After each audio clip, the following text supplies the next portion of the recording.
the government making us poorer by fiat, and he doesn't like money printing. Yeah, he does not like that, yes. Okay. I agree with that, but it's just, again, his understanding is not necessarily on point. Yeah. Like you said, if you don't spend the money, then it doesn't matter if you print it. Spending money does create inflation. So, you know what?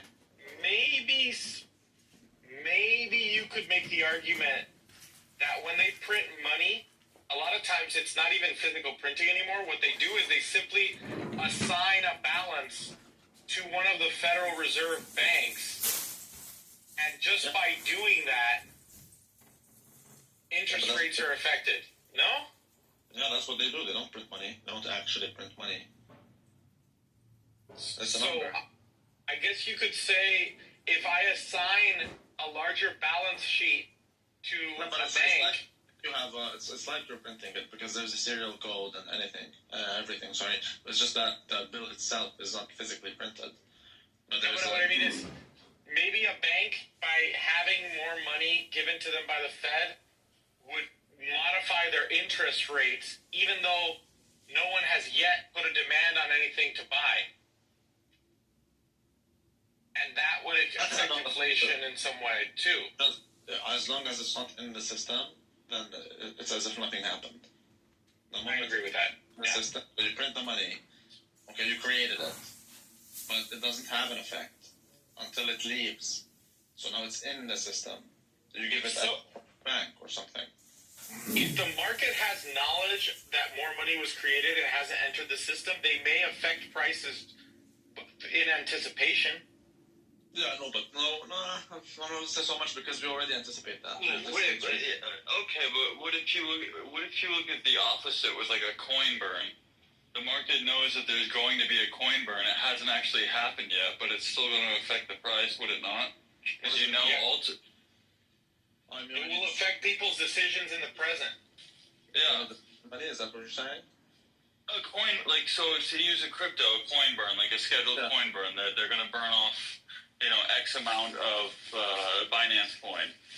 It hasn't happened yet, but it's still going to affect, the overall valuation, would it not? Yeah. Because you know it's coming. Yes, because you're taking money out of the system. Right, but wouldn't the same thing apply in this case? Yeah, but you know the money's going to get put. You just said that you create money to spend it. But you don't know when. You know that. We target a 3% inflation. You don't know when this will come. It's gradual. It's all the time. Money is being inflated every single second, basically. Whereas with what you're saying, a coin burn is at a certain point in time. But just because it hasn't happened yet doesn't mean you weren't going to do it. Your argument would hold if we don't print money. We only print money on New Year's. That's when we inflate it by 3%. Then your argument holds. But actually, if the market knew exactly how much money was being printed at a steady rate, if it was very predictable, we could still argue we have a free market because all prices would adjust. No? It's that unpredictability thing. Yes, yeah, but we don't want that. We want stability anyways. So we don't have an incentive to do such a system. We just print all the time. And every year, the inflation has to be 2.53%. That's the target. Regardless of when you printed most of it, when you destroyed most of it, because we do that also, by the way. Quantitative tightening. Right. It's not just quantitative easing, there's quantitative tightening. So it's so funny, because what's his name? The Yiddish guy. Migzad was saying these things are not economics. Nigga, it is monetary economics.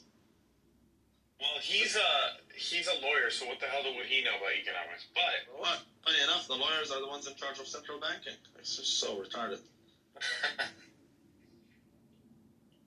I was going to ask you something about... what makes Jay Dyer say, yeah, with this particular subject, I don't have to read anything else?